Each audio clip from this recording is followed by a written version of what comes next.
नमस्कार दोस्तों, स्वागत है आपका हमारे YouTube चैनल में। आज की इस वीडियो में वैशाख मास की महात्म्य कथा अध्याय 5 का पाठ करेंगे। अध्याय 5 में हम ब्रह्मा जी का यमराज को समझाना और भगवान विष्णु का उन्हें वैशाख मास में भाग दिलाना है। तो आइए पाठ शुरू करते हैं। ब्रह्मा जी ने कहा, यमराज तुमने क्या आश्चर्य देखा है? क्यों तुम्हें खेद हो रहा है? भगवान गोविंद को एक बार भी प्रणाम कर लिया जाए तो वह 100 अश्वमेघ यज्ञों के अवभित स्नान के समान है। यह करने वाला तो पुनः इस संसार में जन्म लेता है, परंतु भगवान को किया हुआ परिणाम पुनर्जन्म का हेतु नहीं बनता, मुक्ति की प्राप्ति करा देता है। जिसकी जिहा के अग्रभाग का हरि ये 2 अक्षर विद्यमान है, उसको कुरुक्षेत्र तीर्थ के सेवन अथवा सरस्वती नदी के जल में स्नान करने से क्या लेना है। जो मृत्यु काल में भगवान विष्णु का स्मरण करता है वह अभक्ष्य भक्षण आदि से प्राप्त हुए पाप राशि का परित्याग करके भगवान विष्णु के साथ जुड़ को प्राप्त है, क्योंकि भगवान विष्णु को अपना स्मरण बहुत ही प्रिय है। यमराज इसी प्रकार वैशाख नामक मास भी भगवान विष्णु को प्रिय है, जिसके धर्म को श्रवण करने मात्र से मनुष्य सब पापों से मुक्त हो जाता है। उसके अनुष्ठान में तत्पर रहने वाला मनुष्य यदि मुक्ति को प्राप्त हो तो उसके लिए क्या कहना। वैशाख मास में भगवान पुरुषोत्तम के नाम और यश का गान किया जाता है, जिससे भगवान बहुत प्रसन्न होते हैं। पुरुषोत्तम श्री हरि संपूर्ण जगत के स्वामी और हमारे जनक है। यह राजा कीर्तिमान वैशाख मास में उन्हीं भगवान के प्रिय धर्मों का अनुष्ठान करता है, जिससे प्रसन्नचित्त होकर भगवान विष्णु सदा उसकी सहायता में स्थित रहते हैं। भगवान वासुदेव के भक्तों का कभी अमंगल नहीं होता, उन्हें जन्म मृत्यु जरा और व्याधि का भय नहीं प्राप्त होता। कार्य में नियुक्त किया हुआ पुरुष यदि अपनी पूरी शक्ति लगाकर स्वामी के कार्य साधन की चेष्टा करता है तो उतने से ही वह कृतार्थ हो जाता है। यदि शक्ति के बाहर का कार्य उपस्थित हो जाए तो स्वामी को उसकी सूचना दे दे, उतना कर देने से वह ऊऋण हो जाता है और सुख का भागी होता है। जिससे उस प्रयोजन को स्वामी से निवृत्त कर दिया जाए, उसके ऊपर ना तो कोई ऋण है और ना पातक ही लगता है। अपने कर्तव्य पालन के लिए पूरा यत्न कर लेने पर पाने का कोई अपराध नहीं रहता। यह कार्य तुम्हारे लिए असंभव है, अतः इसके विषय में तुम्हें शोक नहीं करना चाहिए। ब्रह्मा जी के ऐसा कहने पर यमराज ने दीनवाणी में कहा, तात मैंने आपके चरणों की सेवा से सब कुछ पा लिया। तब ब्रह्मा जी ने पुनः समझाते हुए कहा, धर्मराज राजा कीर्तिमान विष्णु धर्म के पालन में तत्पर है। चलो हम लोग भगवान विष्णु के समीप चले और उन्हें सब बात बताकर पीछे उनके कथानुसार कार्य किया जाएगा। वही इस जगत के कर्ता, धर्म के रक्षक और नियामक है। इस प्रकार यमराज को आश्वासन देकर ब्रह्मा जी उनके साथ क्षीर सागर के तट पर गए। वहां उन्होंने सच्चिदानंद स्वरूप गुणातीत परमेश्वर विष्णु का स्तवन किया। ब्रह्मा जी की स्तुति से संतुष्ट होकर भगवान विष्णु वहां प्रकट हुए। यमराज और ब्रह्मा जी ने तुरंत ही उनके चरणों में मस्तक झुकाया। तब भगवान महाविष्णु ने मेघ के समान गंभीर वाणी में उन दोनों से कहा, तुम लोग यहाँ क्यों आए हो? ब्रह्मा जी ने कहा, प्रभु आपके श्रेष्ठ भक्त राजा कीर्तिमान के शासन काल में सब मनुष्य वैशाख धर्म के पालन में संलग्न हो अपने अविनाशी पद को प्राप्त हो रहे हैं। इससे यमपुरी सिवनी हो गई है। उनके ऐसा कहने पर भगवान विष्णु हंसते हुए बोले, मैं लक्ष्मी को त्याग दूंगा। अपने प्राण शरीर श्री वस्त्र कौस्तुभमिनी वैजंती माला श्वेतद्वीप वैकुंठ धाम क्षीर सागर शेषनाग तथा गरुड़ जी को भी छोड़ दूंगा, परंतु अपने भक्त का त्याग नहीं कर सकूंगा, जिन्होंने मेरे लिए सब भोगों का त्याग करके अपना जीवन तक मुझे सौंप दिया है। जो मुझ में मन लगाकर मेरे स्वरूप हो गए हैं, उन महाभाग भक्तों को मैं कैसे त्याग सकता हूँ। राजा कीर्तिमान को इस पृथ्वी पर मैंने 10,000 वर्षों की आयु दी है, उसमें से 8,000 वर्ष तो बीत गए हैं। शेष वायु और बीत जाने पर उसे मेरा सयुजी प्राप्त होगा। उसके बाद पृथ्वी पर बेन नामक दुष्ट आत्मा राजा होगा, जो संपूर्ण वेदोक्त महाधर्मों का लोप कर देगा। उस समय वैशाख मास के धर्म भी छीन भिन हो जाएंगे। बेन अपने ही पाप से भस्म हो जाएगा। तत्पश्चात मैं पृथु होकर पुनः सब धर्मों का प्रचार करूंगा। उस समय लोगों में वैशाख मास के धर्म को भी प्रसिद्ध करूंगा। सहस्त्र मनुष्यों में से कोई ऐसा होता है जो मुझ में अपने मन प्राण अर्पित करके अपना सर्वस्व मुझे समर्पित कर दे और मेरा भक्त हो जाए। जो ऐसा होता है वही मेरे धर्मों का प्रचार करता है। इस वैशाख मास में से भी मैं वैशाख धर्म तत्पर रहने वाले महात्मा पुरुषों तथा राजा के द्वारा समय अनुसार तुम्हारे लिए भाग दिलाऊंगा।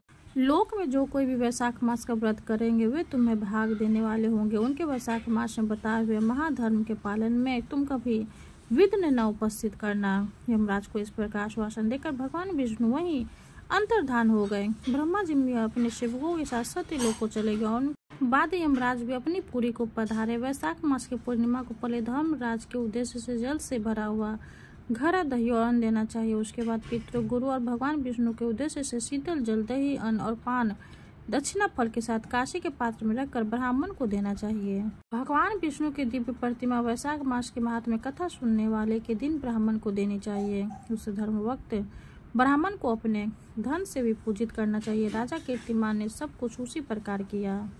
उन्होंने पृथ्वी पर मनोवांछित भोग भोगकर शेष आयु पूर्ण होने के पश्चात पुत्र पौत्र आदि के साथ श्री विष्णु धाम को प्रस्थान किया।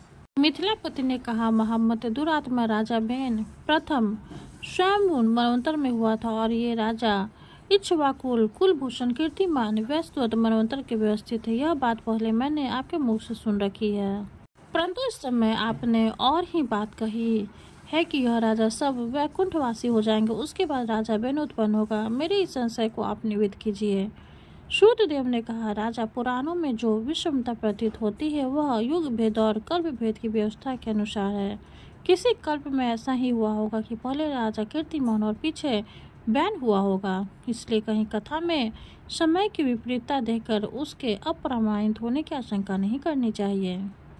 5वां अध्याय संपूर्ण हुआ। जय जय श्री हरि। अब हम श्री हरि की आरती करेंगे। ओम जय जगदीश हरे, स्वामी जय जगदीश हरे। भक्ति जनों के संकट जन में दूर करे। ओम जय जगदीश हरे, जो ध्यावे फल पावे, दुख बिन से मन का। सुख शांति घर आवे, सुख शांति घर आवे, कष्ट मिटे तन का। ओम जय जगदीश हरे, माते पिता तुम मेरे, शरण गहूँ में किसकी। स्वामी शरण गहूँ में किसकी, तुम्हें बिने और न दूजा, तुम्हें बिने और न दूजा, आस करूं जिसकी। ओम जय जगदीश हरे, तुम पूर्ण परमात्मा, तुम अंतर्यामी। स्वामी तुम अंतर्यामी।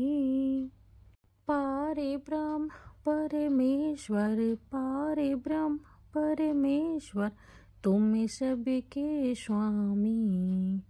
ओम जय जगदीश हरे, तुम करुणा के सागर, तुम पालन करता। स्वामी तुम पालन करता। मैं मूरख खल कामी, मैं मूरख खल कामी, कृपा करो भरता। ओम जय जगदीश हरे, तुम हो एक अगोचर, सबके प्राणपति। स्वामी सबके प्राणपति। किस विधि मिलूं दया में, किस विधि मिलूं दया में, तुमको मैं कुमति। ओम जय जगदीश हरे, दिन बंधो दुख हरता, तुम ठाकुर मेरे। स्वामी तुम ठाकुर मेरे। अपने हाथ उठाओ, अपने हाथ उठाओ, द्वार पर तेरे। ओम जय जगदीश हरे, विषय विकार मिटाओ, पाप हरो देवा। स्वामी पाप हरो देवा। श्रद्धा भक्ति बढ़ाओ, श्रद्धा भक्ति बढ़ाओ, संतन की सेवा। ओम जय जगदीश हरे, तन मन धन और संपत्ति सब कुछ है तेरा। स्वामी सब कुछ है तेरा, तेरा तुझको अरेपन, तेरा तुझको अरेपन, क्या लागे मेरा। ओम जय जगदीश हरे। जगदीश्वर जी की आरती जो कोई नर गावे, स्वामी जो कोई नर गावे। कहते शिवानंद स्वामी, भजते शिवानंद स्वामी, मन वांछित फल पावे। ओम जय जगदीश हरे। विष्णु भगवान की जय हो। वीडियो अगर अच्छी लगे तो लाइक कर दे, चैनल को सब्सक्राइब कर दे। धन्यवाद।